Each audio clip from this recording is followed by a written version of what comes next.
मेरे ही आत्मस्वरूप दिव्यात्माओं, हर्ष और आनंद की वाटिका में आपका हार्दिक स्वागत है। आज हम अनाहत चक्र से जुड़ने का प्रयास करेंगे। इसका स्थान हृदय है और हृदय की जो धड़कन है वो 1 मिनट में 72 बार गतिवान होती है और ये 72 तब सही चलती है जब आप भोजन प्रसन्नता से ग्रहण करते हैं, हर बाइट को 32 बार चबाते हैं, दोनों समय पेट साफ रखते हैं और अच्छा सोचते हैं। इन तीनों में से कहीं भी एरर आया तो इसकी गति कम और ज्यादा हो जाती है। मेडिकल साइंस कहता है 60 से 90 तक इसकी गति चलेगा, यहां तक कोई खतरा नहीं है। 60 से नीचे होगी तो खतरा, 90 से ऊपर होगी तो खतरा। अध्यात्म कहता है कि ये जो प्रकृति है पंच महाभूत से सुसज्जित, इसका दृढ़ आत्मानुशासन है, इसे कोई चमत्कार खंडित नहीं कर सकता। तो हम विज्ञान के सहारे इसको बेहतर चलाने की कोशिश करते हैं। ठीक है, तो ये जो अंगुष्ठ है ये अग्नि का प्रतिनिधि है, ऐसा समझिए। अब यहां हम सारे तत्वों को है ना, जल पृथ्वी आकाश को बांध लिया, अंदर कर दिया, सिर्फ अग्नि को बाहर रखा। अग्नि का काम क्या है? शुद्ध करना। अब हम शरीर को यहां मूर्तिवत ठहरा देंगे और इनहेल एक्सेल, इनहेल बिल्कुल नॉर्मल तरीके से करेंगे लेकिन एक्सेल फोर्सफुली करेंगे ताकि जो विजातीय द्रव्य हैं शरीर में वो सब बाहर जा सके। ठीक है, तो श्वासों की सरगम के जरिए हम अनाहत चक्र यानी हृदय को एकदम स्वस्थ बनाने का प्रयास करेंगे। मोटे तौर पर ये कम से कम 10 मिनट किया जाना चाहिए, पर मैं ये नहीं कह रहा कि आज ही आप 10 मिनट कर लीजिए। अभ्यास धीरे धीरे बढ़ाइए और धीरे धीरे 10 मिनट पहुंच के आप पाएंगे कि आपका हृदय बिल्कुल बच्चों की तरह निश्चल निष्कपट हो गया।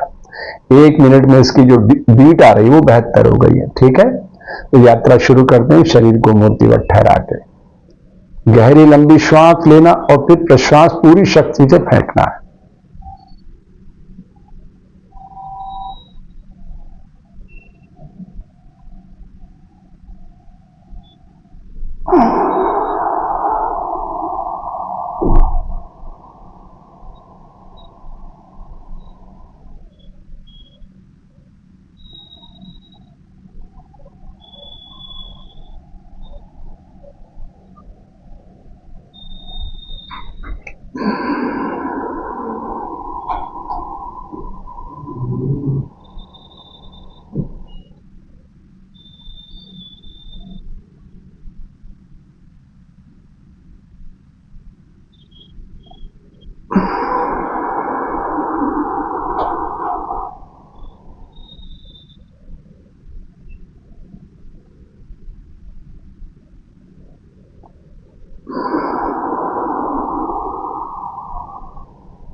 तो इस तरह से प्रश्वास को पूरे शक्तिशाली तरीके से फेंक कर पूरे शरीर को खाली करना है और फिर बिल्कुल शांत रस होकर श्वास लेना है, ऐसे कि नासिका को भी पता ना चले कि आप शरीर के भीतर श्वास को उतार रहे हैं। इतनी सजगता चाहिए। ठीक है, अब आगे बढ़ते हैं।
प्रकृति को खालीपन बिल्कुल पसंद नहीं है।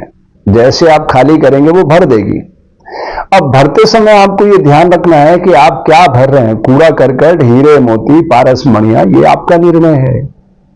जब श्वास भीतर उतर रही तब आप क्या फील कर रहे हैं, वो फीलिंग ही विचार शक्ति बीज बनेगी और उस बीज का विस्तार होगा। ठीक है, तो ये ध्यान रखिएगा खाली करते समय कि विजातीय द्रव्य शरीर से मैं बाहर फेंक रहा हूं और प्रकृति से नई ऊर्जा ग्रहण कर रहा हूं, ये शरीर को सरल तरल प्रसन्नचित बनाती चली जा रही है। ठीक है मेरे भाई बहन, याद रखिएगा, घनघोर बारिश हो रही है और पात्र उल्टा पड़ा हो तो एक बूंद भी नहीं मिलने वाली, लेकिन पात्र सीधा हुआ तो प्रकृति बहुत विराट है, बहुत विराट है। वो with in a few second सब भर के दे देती है आपको, जो भी आपको चाहिए। उसको क्या फर्क पड़ना है, यात्रा तो आपकी अपनी है। ठीक है,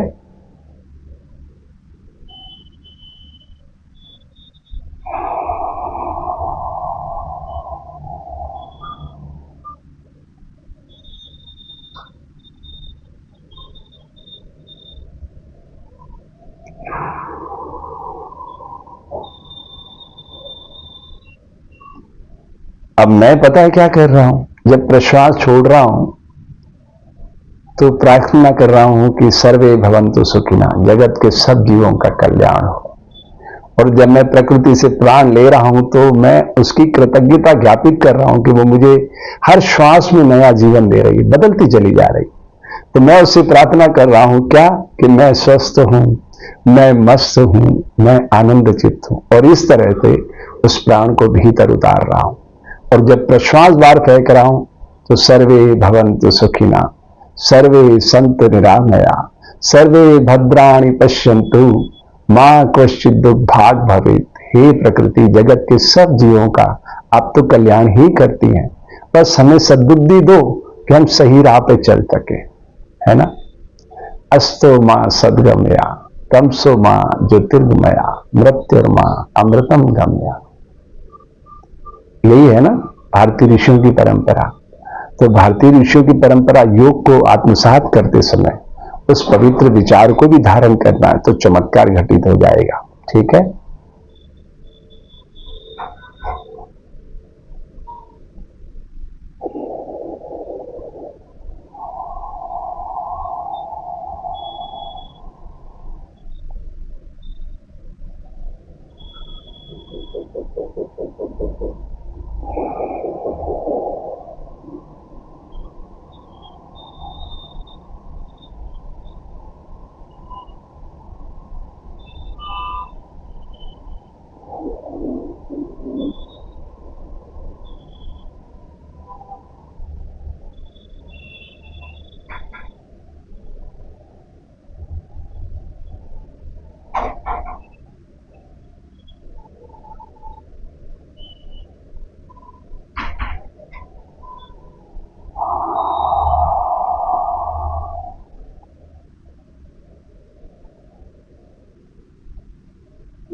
ऐसा करते करते एक समय ऐसा आ जाएगा कि जो श्वास आप ले रहे हैं,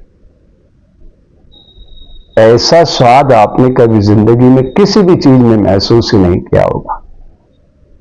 ऐसा स्वाद छुपा हुआ है इस श्वास के भीतर, ऐसा स्वाद।